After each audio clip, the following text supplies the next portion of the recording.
I really have a hard time defining my personal style, which means that I'll often buy things that don't really reflect what I like to wear. Hello my friends, and welcome back to another video.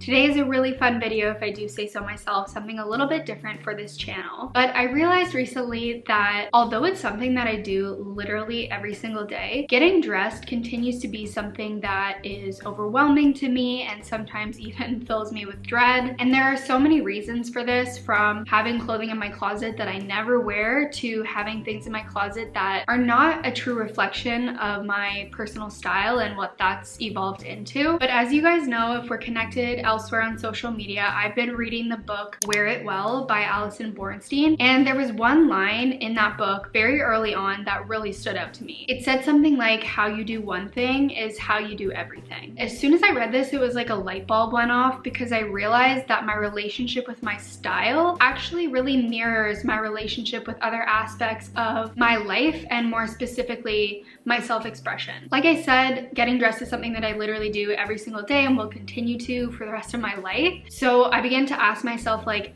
why don't I invest a little bit more into this to see if it can become something that is more pleasant and that I look forward to, especially since it's the way that I usually start my day. So that's what we'll be exploring in this video today. I'm going to start off by sharing some of my goals and intentions for this exercise. Then I'm going to talk a little bit about some of the negative voices that are present when I'm getting dressed. I also want to share a little overview of my experience with two of the systems provided in the book. The first one is the closet editing system, and the second is the 3-word method. And then finally, I'll share some other little practices in my relationship with my style that I've really been enjoying. If you like this video, I'll also be sharing on my TikTok and Instagram, as well as on the podcast. And then of course you can go straight to the source and read the book or check out Alison's social media. She has a lot of good tips and resources, so I'll leave links for everything below.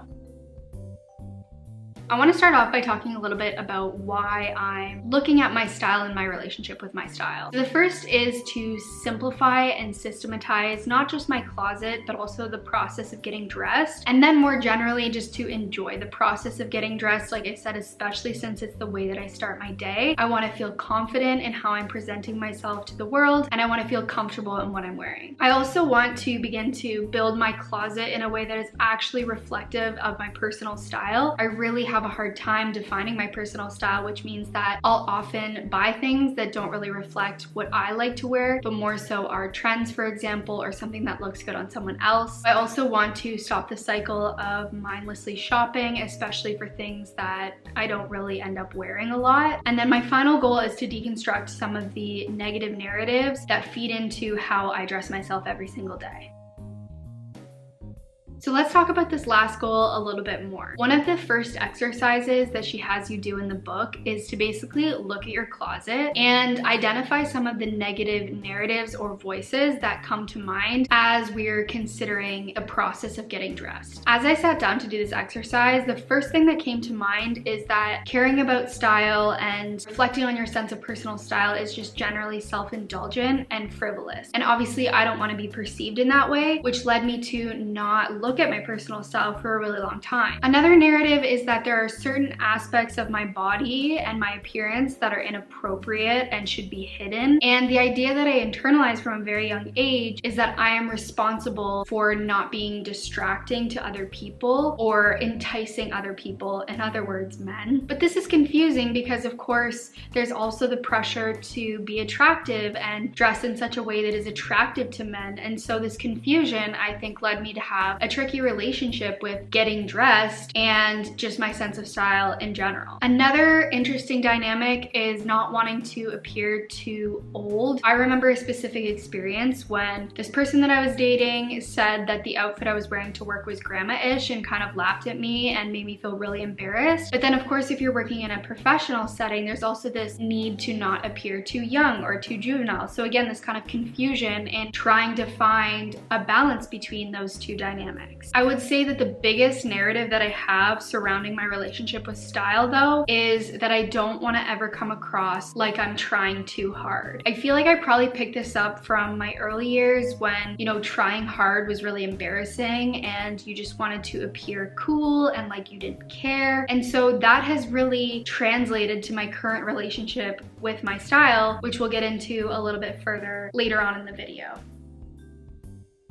Okay, so this next part I think is super satisfying, which is all about organizing your closet. And following along with the process that Allison outlines in the book, we're going to be using her closet editing system. To start off, I'm gonna go through my closet and take out all of the things that I wear on a regular basis, and this will become my regular category. This step will help me to further identify and categorize and basically tell the story of my style in the next section where we identify my 3 words. Okay, so next I'm gonna go through my closet and then take out the things that I actually never wear.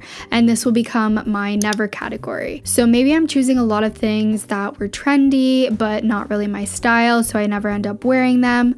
Or maybe things that aren't comfortable or don't really suit my body type, but I saw looked good on someone else. The closeting editing system then has you kind of break down that never pile a little bit further. So the first pile I'm creating is my no pile, things that I can immediately say, yeah, I don't really wear this, so I'm going to sell it or donate it or give it away. The second pile is not now, so the things that I don't want to get rid of right this minute, but maybe I can see myself coming back to them later so they're not taking up too much space in my closet. What that looks like for me right now is a lot of pre-pregnancy clothes that don't fit me, so I can tuck them away for now, and again, they won't be taking up so much space in my closet. The third pile, which I honestly didn't have a lot of, are the hows, which are basically items that I don't necessarily know how to style with my wardrobe, but that I don't want to get rid of. And what we're left here is an organized closet that is hopefully filled with items that I'm wearing regularly, I feel comfortable in, and maybe some newfound ways to style things I haven't worn in a while.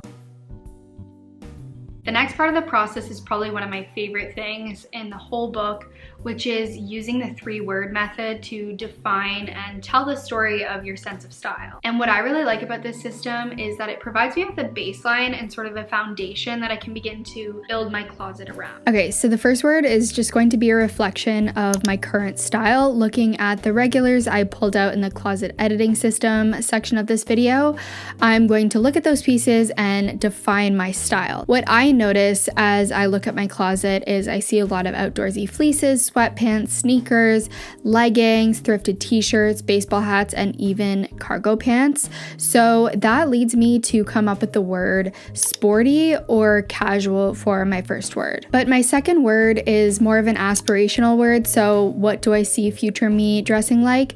And I look at my Pinterest board for this. I think about my future self, and the word that comes to mind is something a little bit more polished and a little bit more clean and classic. So the word that I chose for my second word is classic. And then the third word is how I want to feel in my clothing.